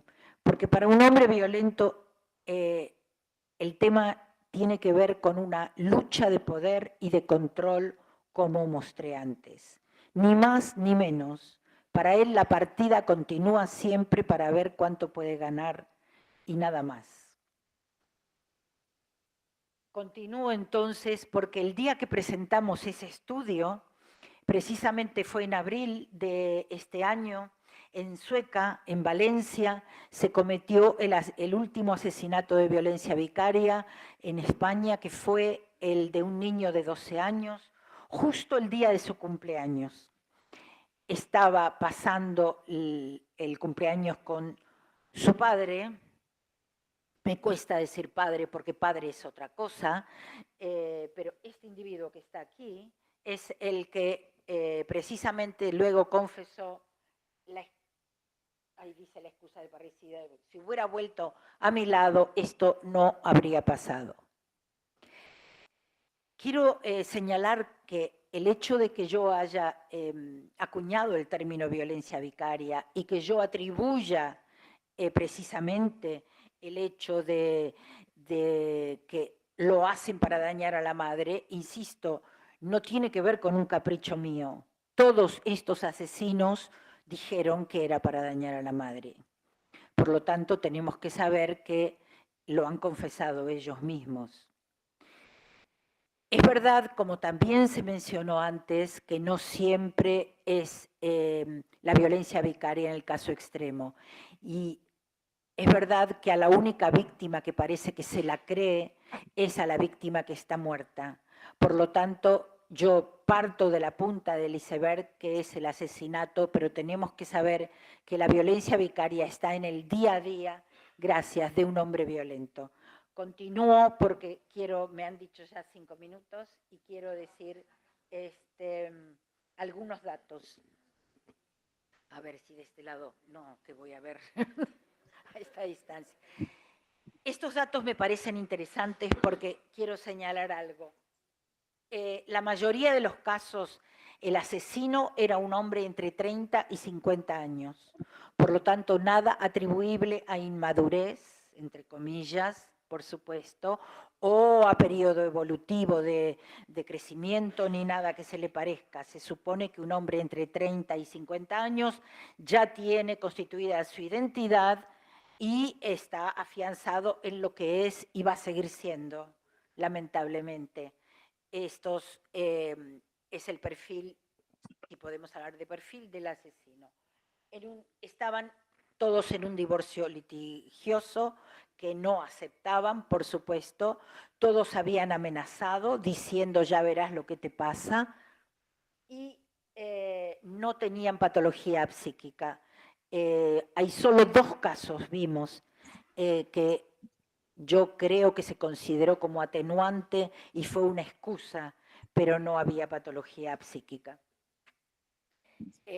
Pertenecían a todas las clases sociales, pertenecían a todos los niveles educativos y hay algo importante, que por qué mi afirmación de los hijos tomados como objeto.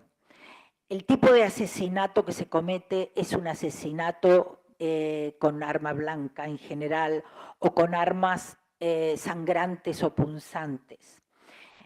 La mayoría, incluso, bueno, el caso Bretón, que fue puso a las criaturas en una pira ardiendo, etc.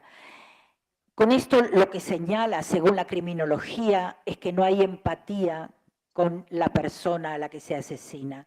De lo contrario, no se puede apuñalar ni generar tanto sangramiento, digamos, o como se diga, en la escena, ¿no? Quienes trabajan en esto saben a qué me refiero. Eso es lo que nos da la pauta, que estamos frente a un individuo que asesina objetos, o sea que no le importa absolutamente nada. Estamos hablando de individuos que utilizaron hachas, sierras radiales, puñales, etcétera, etcétera. El 74% de ellos tenía antecedentes por violencia identificables. Esto quiere decir que no necesariamente estaba denunciado, pero sí identificables a través de la lectura del expediente. Se veía que, considerada o no, había habido violencia contra la mujer. Solo había denunciado, una vez más, se corrobora el 24% de los casos. Esto es muy difícil, a ver. Solo en el 10% de los casos se dio la alerta a las autoridades frente a la amenaza de estos individuos de dañar a los hijos, ¿sí? Ninguna medida de protección, como dije antes, se tomó frente a ellos. Hay una investigación en Reino Unido, también del año 2013, que llegó a conclusiones muy similares a las que llegamos nosotros en este estudio del año 2021. Ellos le llamaron a este estudio asesinos de familia, a pesar de que reconocieron que la familia para estos asesinos estaba muy unido a su masculinidad. A raíz de esta investigación, en Reino Unido se cambió la tendencia de dar siempre visitas a los padres, aun cuando hubiese sospecha y no hubiese denuncia de violencia contra la mujer. El concepto de violencia vicaria en España se incluye por primera vez en el Pacto de Estado, firmado en aceptación de todos los partidos políticos por unanimidad, esa es la palabra, en el año 2017 y fue corroborado en el año 2021. Y precisamente la incorporación de este concepto permitió que estas madres a cuyos hijos e hijas fueron asesinados adquiriesen el estatus de víctimas de violencia de género, porque ninguna de ellas lo tenía. ¿Para qué sirve, entre otras cosas? Por ejemplo, para que mujeres como Itziar, la mamá de Martina y Nerea, las dos criaturas asesinadas en Castellón, por eso llevo yo su símbolo, que son las mariposas, pudiese cambiar de lugar de trabajo, porque de lo contrario se hubiese tenido que quedar en el sitio donde fueron asesinadas sus hijas, donde no tenía a su familia y donde no tenía a nadie. Eso permitió que pudiese pedir, por ejemplo, entre otras cosas, el pase a donde vive su familia y donde pudiese estar con ellas y salir de esa ciudad. Ese asesinato que ocurre en el año 2018 es el que permite que el sistema Biogen que utiliza la policía modifique los parámetros de medición del riesgo e incorpore a las hijas e hijos como factor de riesgo. O sea que a partir recién del 2018, el sistema Biogen y la policía que está aquí presente puede dar fe de lo que estoy diciendo, incorpora recién a las criaturas. Hasta ese momento, de ahí mi afirmación de que las criaturas eran invisibles y todavía tenemos que trabajar mucho para darle voz y ponerlas en el centro a ellas también, precisamente dentro del binomio mujer maltratada, hijas e hijos menores de edad, hasta ese momento no eran consideradas. Tomo lo que le pasó a la mamá de Martina y Nerea en Castellón. Ella denunció porque el individuo le había dicho precisamente, ya verás lo que le pasa a las niñas.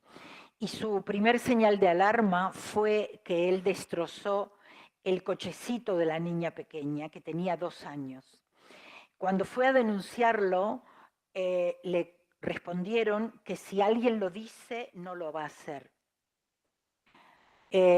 Lamentablemente, el dicho popular que se mezcla, o sea, lo que estamos acostumbrados, lo normalizado, le costó la vida a dos criaturas. También la jueza en ese momento dijo que si ella vivía cerca de él es porque no le tenía miedo y por lo tanto tampoco le dio una orden de protección. Ella vivía precisamente cerca de él porque precisamente tenía muchísimo miedo de lo que él pudiese hacer con las hijas. Él se lo había dicho. Entonces, con esto que estoy haciendo, estoy contando una anécdota, no, estoy compartiendo con ustedes cómo tenemos que tratar de vencer prejuicios y normalizaciones que tenemos todas y todos en mayor o menor grado, porque el patriarcado nos viene educando y formando desde hace más de 5.000 años. Insisto, todas y todos lo tenemos y tenemos que intentar quitarlo de nuestra mente y de nuestra forma de actuación y de respuesta. Lo tenemos absolutamente normalizadas, más de un estereotipo. Y de eso va el tema, de tratar de romper esos estereotipos y pensar en otro sentido. Un buen padre jamás pone por delante el conflicto con la madre de sus hijos. Al contrario, sabe apartarlo y sabe dividir qué es bueno para sus hijas e hijos y no le importa el conflicto que tenga con su madre. Algo que no sucede con los violentos y cuando comienzan a ejercer violencia vicaria. No les importa. La prueba viviente de esto es un caso testigo que hay aquí en Dos Hermanas, como es María Salmerón. Lamentablemente, toda la historia de María, hasta el día de hoy incluido, nos muestra lo que es la violencia vicaria. A un individuo violento no le interesa a su hija, le interesa ganar la batalla contra esa mujer y nada más. Por lo tanto, comprendamos de qué estamos hablando cuando hablamos de violencia vicaria. La ley orgánica, como dije antes, se modifica en este sentido. En el 82% de los casos, y esta cifra la resalto porque es la que tal vez más me impactó, insisto, en el 82% de los casos que analizamos, era el padre biológico quien asesinó a sus hijas e hijos. Por eso aquí hago también un llamamiento para que entendamos que estos individuos no se pueden llamar padre. Insisto, padre es otra cosa. Tendremos que ver a ver quién puede acuñar algún término para denominar a estos individuos, en especial los hombres y los padres, para no ser confundidos, porque los estamos nombrando de la misma forma. Este es un vídeo de una cámara de seguridad. La escena es en una pastelería.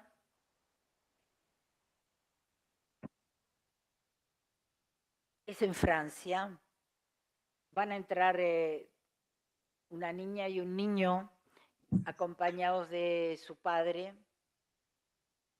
Ellos vienen de comer del McDonald's, donde le han regalado globos, donde los llevó su padre también, por supuesto. Y les va a comprar dulces, porque los niños dijeron que querían dulces. Los eligen.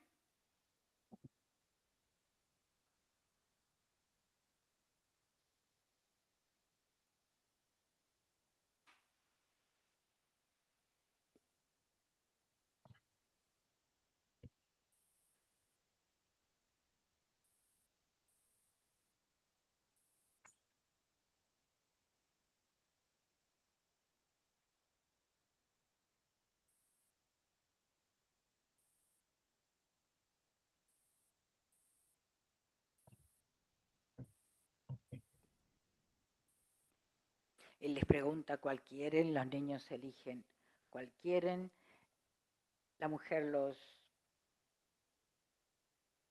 selecciona, va a comprar también una barra de pan, porque va a ser la cena, está a cargo de ellos el fin de semana.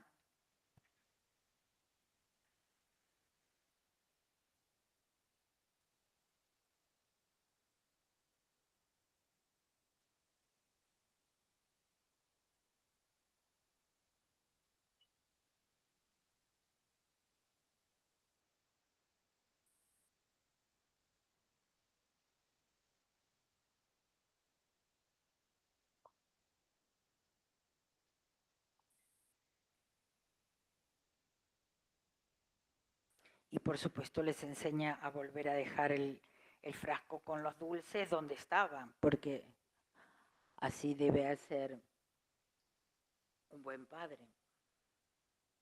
Se van, fin de la escena.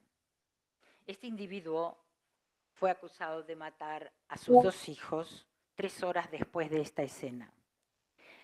Sus hijos tenían 10 años y 5. Era el primer fin de semana que pasaban juntos, porque él, y sin supervisión, porque se había separado de la madre y había logrado que le den visitas sin supervisión. Este individuo los apuñala con un arma que había comprado el día anterior y pretende huir en un patinete, manchado su ropa con sangre y etcétera. ¿Qué quiero mostrar con esto? Que estos individuos no asesinan como consecuencia de un estado de pérdida de control o de furia o algo que irrumpe de forma fortuita.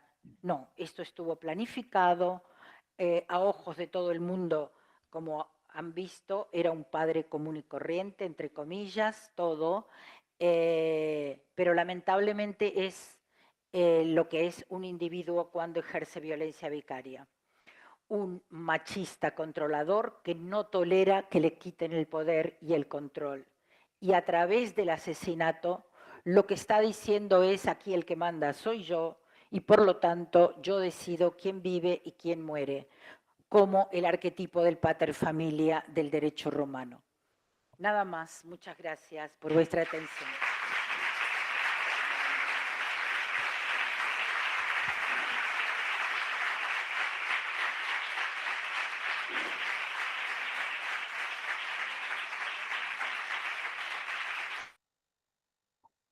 Bueno, ahí estamos con el video. Realmente a mí me pareció muy bueno y muy didáctico a los fines de tratar este tema, que como digo, lo vamos a terminar de tratar en cuanto a protocolos y programas, pero qué importante que es visibilizar estas situaciones y sobre todo lo que pasa muchas veces, que es la falta de sensibilidad o humanismo de las personas que tienen que tomar las medidas, como que yo, bueno, como atiendo personas con este tipo de problemas, ¿cuántas veces van al lugar y dicen, no, no se puede hacer nada, no, ¿cómo lo vamos a hacer cambiar de domicilio? Bueno, señora, si él va, usted váyase por la otra esquina. O sea, no se valora este derecho también de la mujer de circular libremente. No sé qué les parece a ustedes. ¿Se da alguna opinión? Yo sé que ya se nos está terminando el tiempo, pero me parece, acá dice una persona muy bueno. La verdad es que no había visibilizado, bueno, realmente creo que no solamente usted, Susana, yo también cuando empezamos a hablar de estos temas me preguntaba qué era, ¿no? Pero es algo que tenemos experiencia. ¿Y cuántas veces se usa a los chicos para perjudicar o para hacer sufrir? ¿No? Me lo llevo este fin de semana, no te lo dejo ir, o realmente, ¿no es cierto?, hago o me comporto de una manera que justamente va a lesionar estos derechos que tanto queremos proteger. Sí, Susana, si alguien quiere aportar algo. ¿Alguna duda? El tema es los protocolos. Fíjense ustedes que los protocolos son en todas las instancias. ¿Cómo la vamos como bien dijo la misma doctora, ¿no? ¿Cómo la voy a atender en el tribunal? ¿Cómo la voy a atender como psicóloga? ¿Cómo la voy a atender en el lugar, en la comisaría? Sí, levantó la mano acá. Xiomara. Sí, bueno, a mí me ha dejado impactada, ¿verdad? Este término, que honestamente, primera vez que lo escucho en mi vida. Pero, wow, y uno como madre, como docente, uno convive con estas experiencias, ¿verdad? Con los padres de familia, cuando se separan, cuando se divorcian, y cómo ve uno como docente el comportamiento emocional de los estudiantes. Sí. ¿Verdad? Entonces, a veces nosotros se pide exigencia del estudiante en su rendimiento académico y no se analiza ese entorno familiar que es tan importante para que un estudiante pueda desarrollar sus habilidades, pero si sus emociones están lastimadas, no lo va a hacer, ¿verdad? Así Y es. esto a nosotros nos va a ayudar a incluso apoyar a las madres, principalmente a las mujeres, porque como pues acá en Centroamérica, como la violencia de género es bien fuerte y se está aumentando. Nicaragua ya lleva alrededor de 70 mujeres asesinadas en este año. Ni le cuento acá en mi provincia, también en mi país, es como terrible y cuesta que se den cuenta. Hemos tenido casos de abusos donde por suerte, bueno, después de apelaciones recién han declarado que ha sido realmente... Ahí Maximiliano, no sé si quiere agregar algo. Pero sí, gracias, Xiomara, a todas nos pasa. Son términos nuevos, pero situaciones que conocemos, ¿no? Y que es bueno conceptualizarlas y distinguirlas de otras. A ver, Carla, ¿alguna otra persona que quiera hacer algún aporte? Vilma. Extraordinario video y que nos hace reflexionar a todos y que tristemente sucede en todos nuestros países, de una u otra forma, en todo sentido, en el daño y en la maldad de estos padres, pero también en la negligencia y en el descuido de las autoridades, de los operadores. Entonces, qué bueno, gracias por compartirnos, doctora, este video inolvidable. Sí, a mí me encantó también, y sobre todo, bueno, también lo nombró el profesor Antonio, que es una de las personas que ha comenzado, ella fue que comenzó con este tema, y también veamos la distinta visión. O sea, el profesor Unzueta dice, esto también se da en varones, y ella dijo muy claro, no, esto es el hombre violento. O sea, que eso también es algo para reflexionar. Si es solo el hombre violento que para castigar a la mujer usa a los hijos e hijas, y esto cómo queda, y estas muertes que lamentablemente no se pudieron evitar, que se pudieron evitar si se hubiera escuchado, ¿no?, a la mujer. Y también el tema de reflexionar si eso pasa digamos, al revés, conductas de mujeres hacia varones. Sabemos que hay obstrucción de contacto muchas veces, que la coparentalidad, que es un tema que tratamos en un curso el año pasado y que está todavía vigente en la plataforma si alguien lo quiere ver, con todos sus videos, todas las charlas que dimos, el tema de acompañamiento parental, es un tema que también tiene que ver con esto, porque empezamos a veces con esa obstrucción y terminamos con una violencia terrible.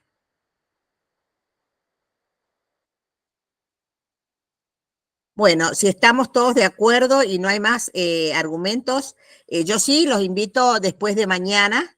Tengo primero que ver, porque es un trabajo puntual que hacemos uno por uno a las personas y las ingresando a la plataforma, de abrir, ¿no es cierto? Vamos a ingresar este video, está el video también ya es subido de ella, y vamos a esperar el video del profesor, que lo va a pasar el fin de semana, para ya después habilitarles para que puedan ingresar a la plataforma y ver el material, y todo material, igual que me mandó Vilma. Si alguien, si usted me quiere mandar Xiomara de Nicaragua, o me quiere mandar de México, o de cualquier país, material, para todas las personas, yo se los reagradezco. Carla seguro que me manda algo de México, porque ya mandó el otro día, creo que fue un protocolo. Bueno, les agradezco muchísimo, muchísimo la atención, y estamos en contacto hasta el próximo martes. Les mando un fuerte abrazo. Que sí, nos vemos. Gracias, Adiós a doctora, todos. muy amable. Gracias, qué importante que es replantear. Bien, muy bien el tema de los protocolos. Inicio. Bueno, gracias, Muchas gracias. Adiós. Yo espero que lo puedan difundir y que muchas personas puedan realmente compartir esto, porque la medida que tomemos conciencia, chicas, y señores varones que están presentes, de estas situaciones, vamos a atender de manera diferenciada. Así que para mí eso es lo importante, que nos ayude a cambiar en algún sentido para mejor. Así es, doctora. Un abrazo. Gracias, Susana. Abrazo para ustedes, abrazo para todas. Las quiero mucho, ya saben. Para mí, su compañía es la que me da ánimo para seguir